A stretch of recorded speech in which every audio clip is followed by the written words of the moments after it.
Hello everyone, मैं विकास आपका स्वागत करता हूं। आज हम लोग बात करेंगे कि उत्तल लेंस को अभिसारी लेंस और अवतल लेंस को अपसारी लेंस क्यों कहते हैं। तो सबसे पहले देखते हैं कि उत्तल लेंस को अभिसारी लेंस क्यों कहते हैं। उत्तल लेंस अपने से होकर जाने वाले प्रकाश के सभी किरणों को एक बिंदु पर केंद्रित कर देती है, एक बिंदु पर लाकर मिला देती है। इसीलिए उत्तल लेंस को हम अभिसारी लेंस कहते हैं। हमारा क्वेश्चन है कि उत्तल लेंस को अभिसारी लेंस क्यों कहते हैं। देखिए डायग्राम के माध्यम से, ये आपको उत्तल लेंस है। तो उत्तल लेंस अपने से होकर जाने वाले प्रकाश के सभी किरणों को एक बिंदु पर केंद्रित कर देती है।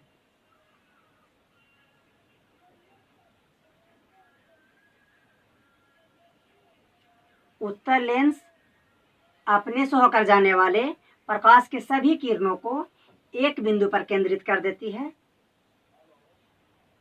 ये देखिए उत्तल लेंस है, प्रकाश के सभी किरणों को एक बिंदु पर केंद्रित कर दी है, एक बिंदु पर आकर मिला देती है, केंद्रित।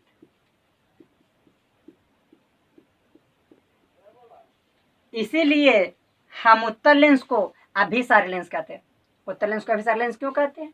क्योंकि ये प्रकाश के सभी किरणों को एक बिंदु पर लाके मिला देती है। इसीलिए हम उत्तल लेंस को अभिसारी लेंस कहते हैं। अब हमारा नेक्स्ट प्रश्न है कि उत्तल लेंस को अवतल लेंस को अपसारी लेंस क्यों कहते हैं। तो अवतल लेंस को अपसारी लेंस इसलिए कहा जाता है क्योंकि अवतल लेंस अपने से होकर जाने वाले प्रकाश के सभी किरणों को चारों तरफ फैला देती है। इसीलिए हम अवतल लेंस को अपसारी लेंस कहते हैं। अवतल लेंस, इससे जब कोई प्रकाश की किरण जाता है तो ये क्या करता है, इसको फैला देता है।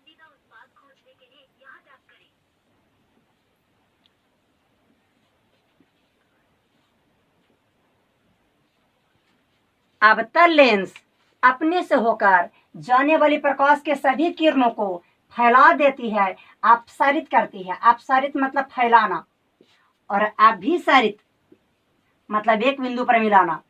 तो अवतल लेंस प्रकाश के सभी किरणों को अपसारित करती है, फैला देती है। इसीलिए अवतल लेंस को हम अपसारी लेंस कहते हैं। यदि इन सभी किरणों को पीछे की तरफ मिलाया जाए तो एक बिंदु पर मिलता हुआ प्रतीत होता है। इस बिंदु को हम फोकस कहते हैं या मुख्य फोकस कहते हैं। तो समझ गए कि अवतल लेंस को हम अपसारी लेंस और उत्तल लेंस को अपसारी लेंस क्यों कहते हैं। क्योंकि उत्तल लेंस प्रकाश के सभी किरणों को एक बिंदु पर मिला देती है, जबकि अवतल लेंस सभी किरणों को चारों तरफ फैला देती है। अब हम लोग बात करेंगे कि उत्तल लेंस का मुख्य फोकस और अवतल लेंस का मुख्य फोकस क्या है। तो हम जानते हैं कि जब कोई प्रकाश की किरण उत्तल लेंस से होकर जाता है तो सभी किरणों को एक बिंदु पर केंद्रित कर देता है, एक बिंदु पर मिला देता है।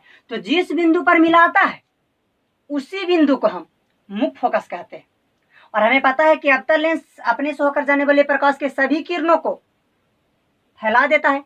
यदि इन सभी किरणों को पीछे की तरफ हम मिलाए तो एक बिंदु पर मिलता हुआ प्रतीत होता है, उसी बिंदु को हम अवतल लेंस का मुख्य फोकस कहते हैं।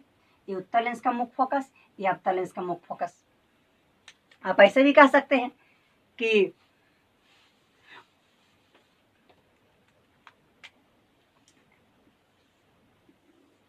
उत्तल लेंस का मुख्य फोकस उसके मुख्य अक्ष पर एक बिंदु है।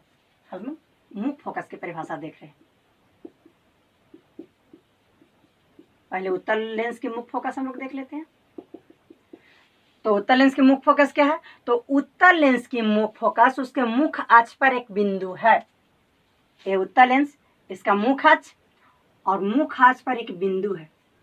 अब प्रश्न उठता कैसा बिंदु है? तो ऐसा बिंदु है जहां से लेंस से परावर्तन के बाद सारा के सारा किरण इसी बिंदु से होकर जाता है। लेंस से परावर्तन के बाद, आप दूसरे शब्दों में ऐसे भी कह सकते हैं कि प्रकाश के किरणें लेंस से अपवर्तन के बाद मुख्य अक्ष के जिस बिंदु से होकर जाता है उसी बिंदु को हम मुख्य फोकस कहते हैं। और ऐसा केवल एक ही बिंदु है। लेंस से परावर्तन के बाद सारा के सारा किरणें जाएंगे एक बिंदु से, और केवल एक ही बिंदु और उसी बिंदु को हम मुख्य फोकस कहते हैं। अब अवतल लेंस का मुख्य फोकस क्या है? तो अवतल लेंस का मुख्य फोकस उसके मुख्य अक्ष पर एक ऐसा बिंदु है जहां से लेंस से अपवर्तन के बाद सारा के सारा किरणें उस बिंदु पर मिलता हुआ प्रतीत होते हैं। कहने का मतलब है कि यदि अवतल लेंस से कोई प्रकाश की किरण अवतल लेंस में जाएगा और जैसे ही उन किरणों का अपसरित होगा तो पीछे की तरफ हम बढ़ाएंगे, किरणों को अगर मिलाएंगे तो अक्ष के जिस बिंदु पर ये मिलता हुआ प्रतीत होगा उसी बिंदु को हम अवतल लेंस की मुख्य फोकस कहते हैं। इसे एफ से सूचित किया जाता है। उत्तल लेंस के भी दो मुख्य फोकस होते हैं, अवतल लेंस के भी दो मुख्य फोकस होते हैं।